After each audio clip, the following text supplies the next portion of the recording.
Breaking news from around your world on this Wednesday, February 20th, 2019. I'm Larry Rice. Moscow said it will match any U.S. move to deploy new nuclear missiles closer to Russia by stationing its own missiles closer to the United States, or by deploying faster missiles, or both. President Vladimir Putin said on Wednesday, Russia was not seeking confrontation and would not take the first step to deploy missiles in response to Washington's decision this month to quit a landmark Cold War-era arms control treaty. Russian nuclear missiles already target the United States and vice versa. The Russian land-based missiles that currently target the U.S. are based on Russian territory, and therefore the flight time to major U.S. population centers would be longer than for U.S. missiles deployed in Europe. Putin did not confirm how, technically, Russia would deploy missiles with a shorter strike time. Possible options include deploying them on the soil of an ally near U.S. territory, deploying faster missiles on submarines, or using one of the hypersonic weapons Moscow says it has under development. Washington dismissed the comments by Putin as propaganda designed to divert attention from alleged Russian violations of the Intermediate-Range Nuclear Forces Treaty. The United States on February 1st said it will withdraw from the INF in 6 months unless Moscow ends its alleged violations of that 1987 Arms Control Pact. Microsoft warned Wednesday that the same group of Russian hackers who stole emails from the Democrats 2 years ago are now targeting European think tanks ahead of European Union elections in May. Tom Burt, Microsoft's corporate vice president for customer security and trust, wrote in a blog post that the software giant found spear phishing attempts connected to the hacking group Strontium, also known as APT28 and Fancy Bear. Burt added that the group tried to engage employees at the German Council on Foreign Relations, the Aspen Institutes in Europe, and the German Marshall Fund. Spear phishing is an attack in which a specific organization or individual is targeted, often to acquire sensitive information. The warning came about 3 months before European Parliament elections, scheduled to start May 23rd. Islamic State looked close to defeat in its last enclave in eastern Syria Wednesday as civilians poured out and the U.S.-backed Syrian Democratic Forces, or SDF, said the remaining jihadists wanted to fight to the death. More than 2,000 civilians left the village of Baghouz in a convoy of dozens of trucks. Coalition warplanes could be seen overhead, and the sound of intermittent gun battles could be heard from the area, which is completely surrounded by the SDF. The U.S.-led coalition said the most hardened ISIS fighters remain in Baghouz. The village at the Iraqi border is the last scrap of ground left to Islamic State in the Euphrates Valley region that became its final major stronghold in Iraq and Syria after a series of catastrophic defeats in 2017. Taking it will nudge the 8-year-old Syrian war towards a new phase, with President Donald Trump having pledged to withdraw American troops, leaving a security vacuum that other powers would seek to fill.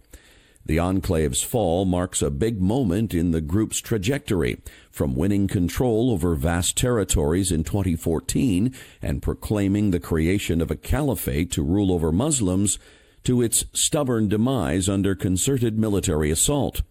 The SDF on Monday called for 1,000 to 1,500 international forces to remain in Syria to ensure that the Islamic State's territorial defeat is lasting. U.S. Customs and Border Protection agents in Texas confiscated $12.7 million worth of methamphetamine at the Far International Bridge. The agents stopped a commercial tractor-trailer with frozen strawberries arriving from Mexico and was pulled over for additional inspection. A statement from Customs and Border Protection said agents using available tools and resources found 350 packages of alleged meth concealed within the trailer, weighing 906 pounds. A 42-year-old Mexican national with the shipment was arrested and turned over to the custody of Homeland Security investigators. The seizure marked the third largest bust worth millions along the Mexican border this year. In January, U.S. and Australian authorities nabbed nearly 2 tons of methamphetamine in Los Angeles being prepared to ship to Australia, hidden in packages labeled loudspeakers, called the largest drug bust in U.S. history. Authorities also found 56 pounds of cocaine and 11 pounds of heroin in that bust. In another January bust along the Arizona border, agents seized more than 250 pounds of fentanyl and 395 pounds of meth at the Nogales port of entry, which authorities said was the third largest seizure of meth at an Arizona border crossing. A 24-page report released by the House Oversight Committee Tuesday says several current and former members of President Trump's administration, including former National Security Advisor Michael Flynn and Energy Secretary Rick Perry, pushed for the sale of nuclear power plants to Saudi Arabia, despite objections from the National Security Council and other White House officials. The report indicates that the sales were discussed in the early days of the Trump presidency, but efforts may be ongoing. The export of American nuclear technology that could be used to create weapons is controlled under 1954's Atomic Energy Act and must be approved by Congress. The U.S. Treasury Department said it would cancel $929 million in funding for California's high-speed rail project and said the state should repay $2.5 billion already spent. The announcement came after California Governor Gavin Newsom said in his first State of the State address last week that he was scaling back the project after cost increases and delays. Newsom said that instead of linking Los Angeles to San Francisco, the state would focus on building 171 miles of track in central California. President Trump, who has clashed with Newsom, said California should return the federal funding in that case. Newsom called the move clear political retribution by Trump. This is California's money, he said, and we are going to fight for it. French authorities Wednesday fined UBS, a leading European bank based in Switzerland, roughly $5.1 billion after accusing the financial institution of helping rich French clients hide money in undeclared Swiss accounts. A Paris criminal court ruled UBS provided French customers the means to cloak assets from that country's tax authorities. UBS, which has denied wrongdoing, accepted fines in the millions connected to similar cases in the U.S. in 2009 and Germany in 2014, according to the BBC. The bank said it will appeal the decision in France. France's fine against UBS is almost twice as much as the next highest banking penalty. Credit Suisse was ordered to pay $2.8 billion in consumer relief in 2017. As many as 15 British government ministers may vote to stop the United Kingdom from leaving the European Union on March 29th in the event that no Brexit deal has been agreed.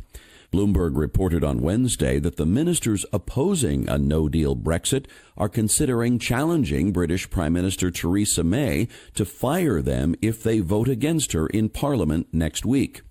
They want a delay to Brexit if there is no agreement in place, according to Bloomberg.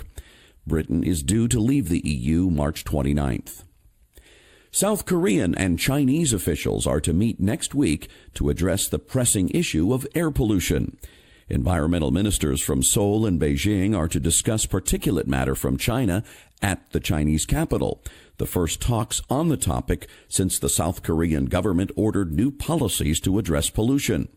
South Korean government sources have said Seoul made the case for discussion by raising the difficulties that have emerged with harmful pollution, and the Chinese government is cooperating because of its official position to mitigate air problems.